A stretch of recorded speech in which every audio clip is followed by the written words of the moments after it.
We are ready to race. The lights do go green and we're underway in the Fanatec GT World Challenge Europe powered by AWS Endurance Cup Round 4. And already the Mercedes of Maxi Goetz is trying to get up, and here comes the Almanar Mercedes as well. They're going to swamp past the Lamborghini on the way down to the first corner. Watch Trudy in the Audi. There's a little bit of contact between the two Mercedes cars. The Almanar gets biffed in once, twice, three times, and the Iron Dames have gone around. Oh, that's such a heartbreaker. Looks like big damage to one of the Ferraris as well. I think that might be Niklas Nielsen, and somehow through all of that, Marcello has held on to the lead in front of the Almanar Mercedes, and that's the Rutrinik Porsche that has come all the way up to third. Damage to the rear, one of the Mercedes likewise, but that was a gift for Raffaele Marcello. He was the one that came out of that four-way battle into turn one.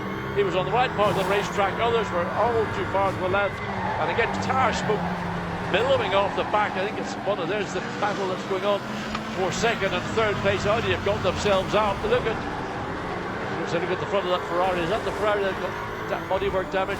No, it's the other one. It's Maxi Goetz. It's Max Goetz, but I'm not surprised, because Max Goetz was one of those Mercedes trying to make it 3 into 2 into 1, and it didn't come off. And he's got damage on that right rear. Bodywork rubbing on that right rear tyre. Needs to be concerned, either rub the rubber away or rub the bodywork away. Well, look who's come up into third position, because the Almanar Mercedes has now dropped back into fifth place. Look who's in third. It's David Schumacher in the Winwood Mercedes that has crept forward now into third position. What an amazing lap for David Schumacher. It's now side by side. That's Audi versus McLaren, as everybody tries to get through without too much drama, but there's absolute banter between the other Winwood Mercedes and the remaining Ferrari. That is the 71 of Davide Rigon.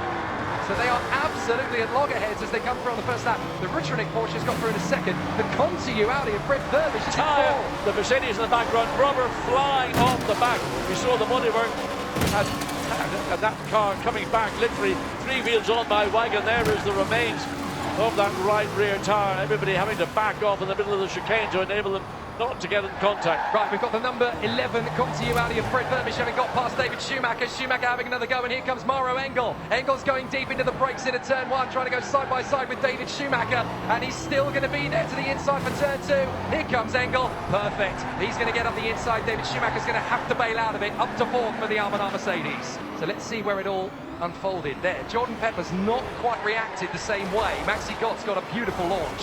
Yes, now it's all looking reasonably in control, but look, the cars all over the place coming down into turn. Marcello stays to the right. Mauro Engel tries to come down, contacts Jordan Pepper. Maxi Goetz becomes wrapped up in all that. Contact twice. And there you see the Iron Dames Lamborghini has rotated. But this is on board with the 98 car, the Robe BMW, the championship leading car. Look, he's about to get some punishment. Ready?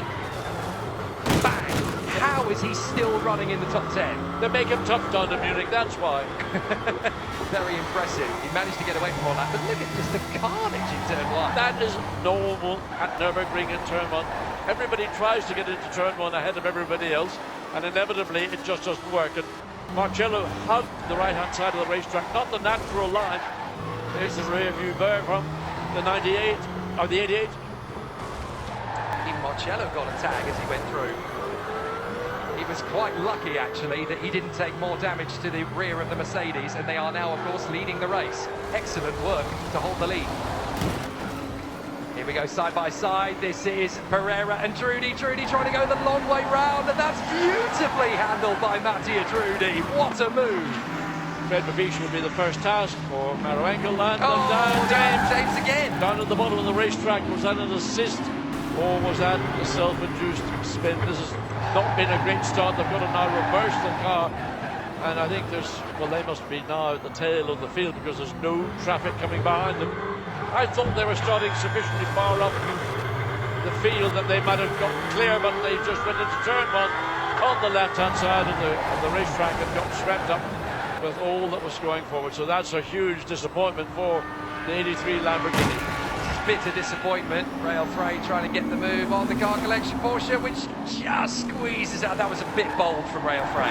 Well, it was ambitious. Let's be polite about it. The Porsche was slow and ran up high, but then it just swooped down and caught the left front of the Lamborghini. Rail Frey had nowhere to go. The closing gap was inevitable, and the contact was the spin, and then the delay getting the car rolling again. Meanwhile, look at Christopher Mies having a proper go there at Marco Wittmann, who is also trying to take on Jordan Pepper. Well, Jordan Pepper has managed to the pace we saw from this car in qualifying. Now, it was qualified by Mirko Bortolotti, saying the weather helped them, he felt, to get that front row of the grid start position. And of course, the incident down the bonnet of that Lamborghini actually is dislodged. Part on the right-hand side. Look at it. So, oh, up the inside. What a move. Will it work or not? Oh dear, it hasn't worked at all. And that has damaged big time to the Lamborghini. Game over for the Iron Links. Game over for the Iron Links, without a shadow of a doubt. And now Christopher Mies is going to take full advantage of that up the inside of Marco Wittmann. He will skate through, but Marco Wittmann, the championship leaders, have clattered into the side of the Iron Links. I'd like to see that all over again in slow motion. Certainly we've got the slow-mo camera available for that particular shot, but certainly whatever the contact was, it was major enough to see the Lamborghini slow down, maybe have to pull off. And now Mattia Drudi's got to run on the sister car of Rolf Inniken. He's going to try and make it move on the inside. Mattia Drudi needs to get this move done cleanly. Perfect. So there is the Lamborghini creeping back. It's managed to make its way back into the pit lane, but there's a lot of damage to the bodywork on that right front, whether there's suspension damage as well.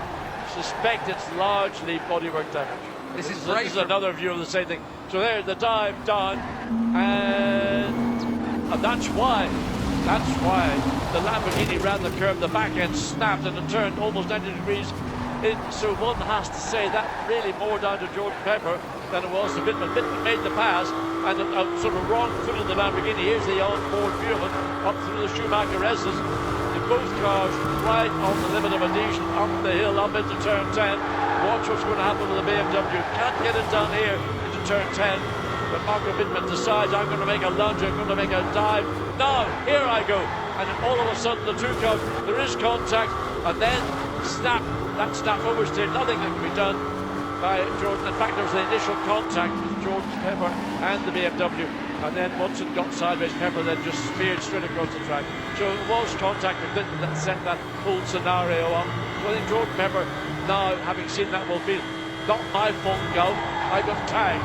And Marco Wittmann will try and defend his honour and say it wasn't my fault either. But Mattia Drudi is going to make the big launch on the inside of the Rover BMW, but he drifts wide. Second time that Mattia Drudi has done that. We've seen him dive up the inside. And Max Kurtz a couple of laps ago, and he's done precisely the same thing.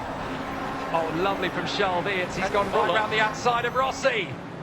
And he has to bail out of it. Now Rossi's taking on Hubert Hout. Yes. So watch for Charles Weerts going to make the undercut on the sister car. Didn't have the pace to do it. And watch Rossi. Well, I thought he might have been getting wrong-footed, but he's managed to get through cleanly. Charles Weerts has got to be patient. He may be able to get through the Mercedes on the exit of turn 6. Because the pace of all three cars so similar, and again the bits of bodywork lying in the middle of the racetrack, having drivers having to avoid not being able to use the racetrack until it's full. So on board with the Sky Tempesta, still running in 21st position, running directly behind Charles Weerts. Just getting a very good view of what these three cars are doing. The two BMWs with the Mercedes defeated the BMW Sandwich. Hubert Hout, who is really struggling. Here comes Weerts on the inside line, gets the move done nicely. So that's the WRT BMW number 32 getting through into position. And now the Tempesta McLaren's trying to come through as well. And watch out for the 21 of Nicolas Bayard. He wants to get through as well. Hout is blocking. Don't you dare! As here comes Froggatt. He's now going to have to go left. Has to keep his base on the throttle. He's kicking up gravel. He's really angry. Come on, you didn't give me any space. Oh, the McLaren appears to be slow out of the first corner. Was there an issue? Strange line for the 93 Sky Tempesta McLaren. We don't know what that was. Right. Probably get a replay in a minute. Now, let's see what happened. I think he got tagged in the behind. By Nicolas Bayard. I believe that was the case. Certainly it was an Audi. So the Conti Audi of Nicolas Bayard was behind. Let's have a look again and see. Whoops.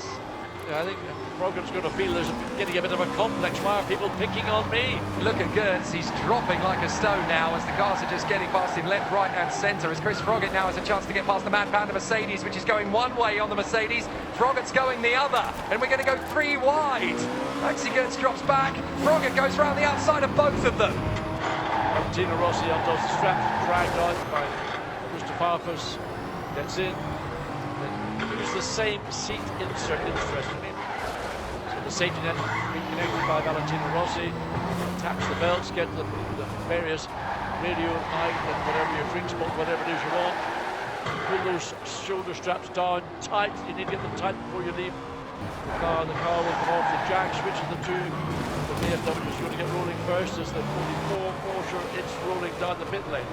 Grazie mille il Dottore. Thank you, Valentino. It was a pretty decent stint, actually, considering how far off the pace the BMWs have been in general today. He didn't really make any mistakes. The 32 rolling before the 46, and that's the order they came into the pit. So there's no loss, no gain. In reality, the only difference is that Augusto Marcus is behind the wheel of the 46. There is Marcello making his way down to the very bottom of the pit lane. It's Slowski is going to be getting in. Up the inside comes Mapelli. Mapelli into 10th position. Michele Beretta in the Iron Lakes Lamborghini has got through past the 998 Robe BMW, and now they're both going to try and slice up the inside of the Dynamic GT. Watch Sheldon van der Linde. He's on the outside of the edge of that final turn. Whether he will gain anything in terms of speed off the corner, but you've got two battles parallel coming down the straight. Well, Sheldon van der Linde's got the drive. He's certainly got one position, but is he going to be able to maintain it from the sister car, the 998? Well, it's from a different operation, but both running BMWs. Beautiful from Sheldon van der Linde, and now he's going to try and make the bid on Michele Beretta. Uses a lot of curve to get the car turned in. Can he just dive in up the inside? No, he's got to be very circumspect about this move. He uses so much curve, the BMW. It's the Robe BMW 998 and Max Hesse. He does not want to... Oh, that's the Parker car. So the Parker Porsche going off the road. That's Andy Mayrick. Yes, up at the chicane, who's clobbered one of the corner markers. They're only polystyrene. So hopefully no damage to the Porsche. Let's watch and see what happened to Andy Merrick. Back end goes just in the transition from left to right coming through the chicane. Don't know why. Maybe there was gravel, could have been gravel on the track at that point. We couldn't see it. Here comes the opportunity for Sheldon van der Linde on the inside of the championship leader, Nick Yellerly in the Robe BMW. This is quite a critical battle between the two. Yellerly resisting, van der Linde trying to hold it right round the outside. No way! He's going to have the throttle. Beautiful from Sheldon van der Linde. But here comes Mapelli making a big dive. Careful, careful! Don't hit the back of that BMW. No, Nick Yellerly moved away to the left to ensure contact didn't arise, but Mapelli's got to go the long way around, and as we saw a lap earlier, he does it relatively easy. The BMW's got no grip at that part of the racetrack. And I tell you what, it's got a loose left splitter at the back as well, something not quite right for the Robe BMW balance, and that's why Yellerly is losing time. As Bogostavsky, now you've got another chance to go for the pits. Are you going to do it? Yes, he is. Oh, it's going to be close down the road. Can he get it running? He's got to come up behind the Porsche. And where is the white Mercedes? There it is, midway down. Still going to be the advantage of the 88, but it's got to find its way past as quickly as possible. Porsche is directly ahead of him because this car, Lucas Stolz behind the wheel, is up to speed, having been into the pits a lap or so earlier. Behind the wheel. Oh, big lock-up. Well, Fontana's given him a much bigger amount of assistance than he was hoping for. Yeah, I mean, that was a gift. And where it came from, I don't mind. But the two lead cars, the gap between them was probably a little more than a second and a half. Oh, right on the big shot up at the top of the Schumacher S's. The Compti Audi number 12. So that's the Art of Canada car going over the Schumacher S, but he can recover.